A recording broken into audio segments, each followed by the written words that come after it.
Hello viewers, welcome back to the channel. In this video lecture, we will cover the topic public policy. We will discuss about the concept of public policy, characteristics of public policy, as well as significance of public policy. So starting with what do you mean by the term public policy? So public policy, as the name suggests, refer करता है principle, action and decision undertaken by government to address societal issues and achieve desired outcomes. Simply, public policy वो policies हैं जो कि government बनाती है public के welfare के इंटरेस्ट में या एनी कोई भी प्रॉब्लम है उसके सॉल्यूशन के लिए जो भी पॉलिसीज गवर्नमेंट बनाती है उनको हम पब्लिक पॉलिसी बोलते हैं। तो public policy refers to principle action and decision taken by government to address societal issues and achieve desired outcome. Very simple. Concept. Concept of public policy. Public policy is essentially a governmental response to public problem encompassing plans, laws, regulation and actions. अब देखो ये same चीज repeat हो रही है। Public policy simply नाम भी तो बता रहा है पब्लिक के लिए पॉलिसी जो कि गवर्नमेंट बना रही है तो वो उसमें कुछ सर्टेन काइंड ऑफ लॉज होंगे रेगुलेशंस होगी या कुछ एक्शंस होगा प्रॉब्लम के लिए it act as a framework through which government ensure societal wellbeing security and progress. तो बहुत सिंपल कंसेप्ट है कि वेलफेयर ओवरऑल जो ऑब्जेक्टिव है वो हमारा रहता है वेलफेयर के लिए। तो वेलफेयर पब्लिक वेलफेयर के लिए जब गवर्नमेंट पॉलिसी बनाती है कुछ रूल बनाती है कुछ एक्शन लेती है उनको हम पब्लिक पॉलिसी बोलते हैं। Characteristics of public policy.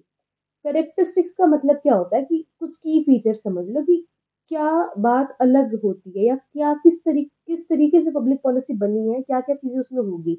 एक गोल होगा, गोल ओरिएंटेड होगी सबसे पहली चीज।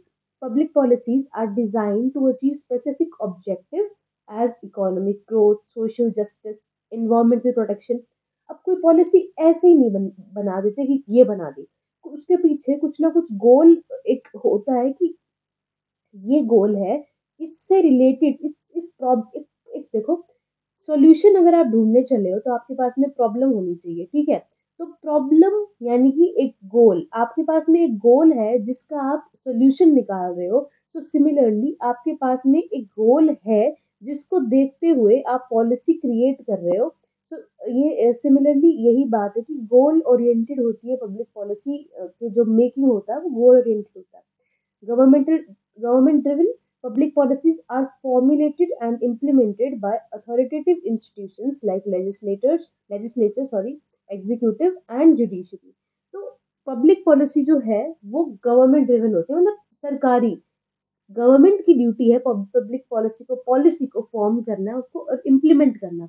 सिर्फ फॉर्मुलेशन से कुछ नहीं होगा अगर इम्प्लीमेंट नहीं हो पा रहा अच्छे से तो। सो उसमें किस किस की हेल्प होती है, legislator, executive and judiciary. After that, we are having other characteristics. Dynamic nature. Dynamic in nature. Public policies evolves with changing societal needs, technology and global trends. Dynamic in nature होती है, ऐसा नहीं होता कि एक बार policy बन गई तो वो बन गई। वो टाइम के साथ इवॉल्व करेगी। टाइम में तो सोसाइटल नीड्स भी तो चेंज होगी, टेक्नोलॉजी चेंज होगी, ग्लोबल ट्रेंड्स चेंज होंगे, उनके अकॉर्डिंग वो भी चेंज होगी, इवॉल्व होगी। Next we are having collective in scope. देखो, they aim to serve the public interest addressing issues like education healthcare and national security। Collective scope इसका मतलब ये पब्लिक पॉलिसी एक ग्रुप ऑफ पीपल या फिर collective एक नजरिए से बनाई जाती है सबको एक समान समझ के पब्लिक इंटरेस्ट में। और वो जो बेसिक इश्यूज हैं जैसे कि education health care and national security इस टाइप के जो इश्यूज हैं उनको इम्प्रूव करने के लिए उनका सोल्यूशन फाइंड आउट करने के लिए हम पब्लिक पॉलिसी बनाते हैं। अब देखो कलेक्टिव इसमें क्या है कि एजुकेशन ऐसा तो नहीं है कि कोई उस जगह में रहने वाले राम नाम के लड़के के लिए ये पॉलिसी है, नहीं। ये कलेक्टिव व्यू में बनाई गई है ना, तो इसलिए कहते हैं कि जो पब्लिक पॉलिसी है वो कलेक्टिव इन स्कोप होगी। Next is action oriented.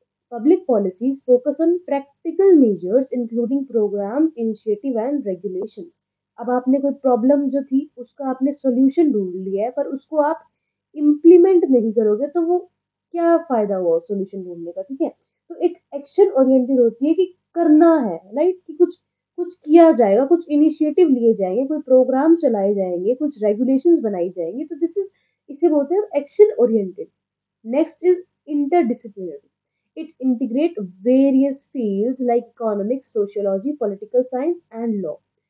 ये तो सिंपल है, देखो पब्लिक पॉलिसी में ऐसा कुछ नहीं है कि हम पॉलिटिकल साइंस को ही सब कुछ मान के इसी की स्टडी के हिसाब से प्रॉब्लम्स के सॉल्यूशन देंगे।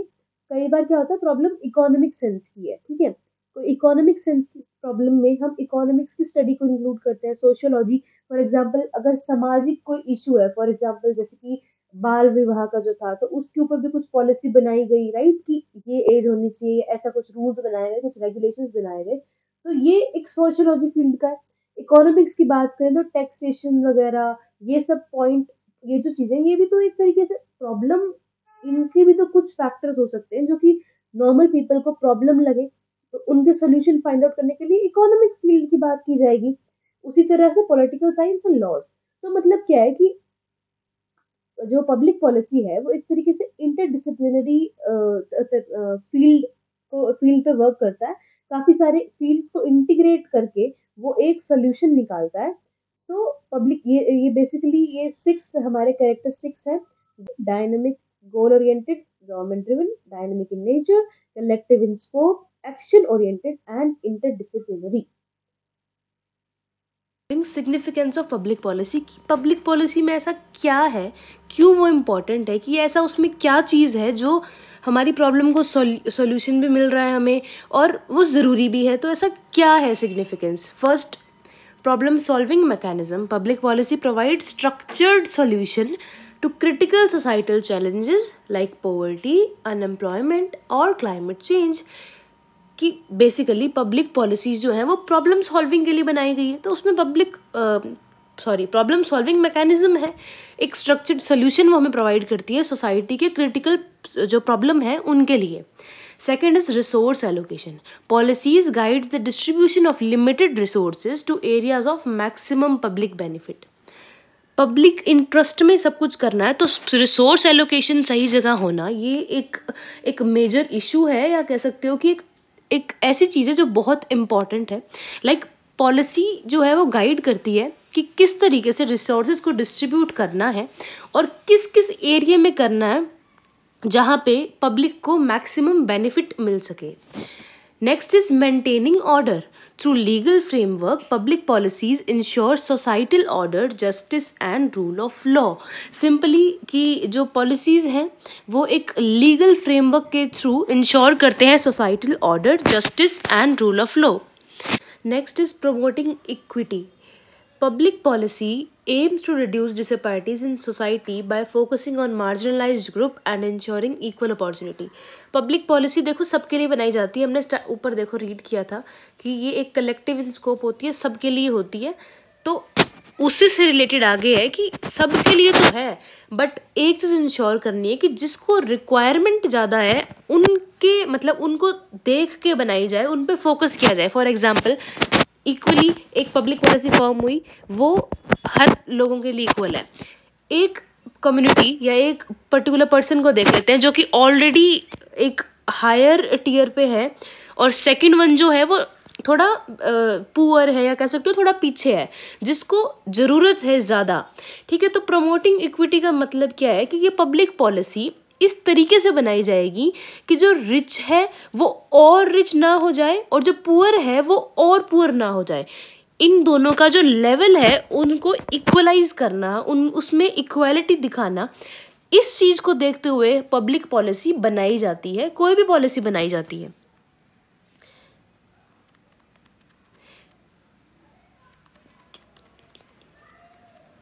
Right, next is shaping the economy. Economic policies like taxation, subsidy, trade policy influences economic growth and development. Shaping the economy का मतलब क्या है कि कोई भी पॉलिसी है वो अपना कुछ एक तरीके से कह सकते हो कि इन्वॉल्वमेंट दे रही है इकोनॉमी के अंदर। तो ऑब्वियसली इकोनॉमिक पॉलिसीज जो होंगी वो डेफिनेटली इकोनॉमी के बेटरमेंट के लिए होंगी। For example taxation, subsidies, trade policy, ये सब चीज़ें जो हैं ये इकोनॉमिक ग्रोथ और डेवलपमेंट को डायरेक्टली इन्फ्लुएंस करती है। Sixth one is public participation.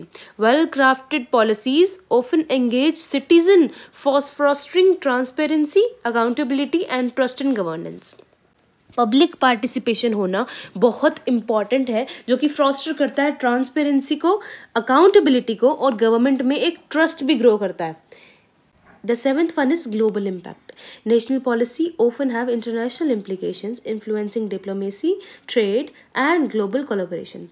तो जो नेशनल पॉलिसीज़ हैं वो ऐसा नहीं है कि सिर्फ इस नेशन की बेनिफिट के लिए है तो ऑब्वियसली बेनिफिट के लिए, पर वो इंटरनेशनल लेवल तक नेशन को अफेक्ट करती है, इन्फ्लुएंस करती है. पॉजिटिव वे में भी हो सकता है, और अगर policy is not that good so negative way में भी हो सकता है.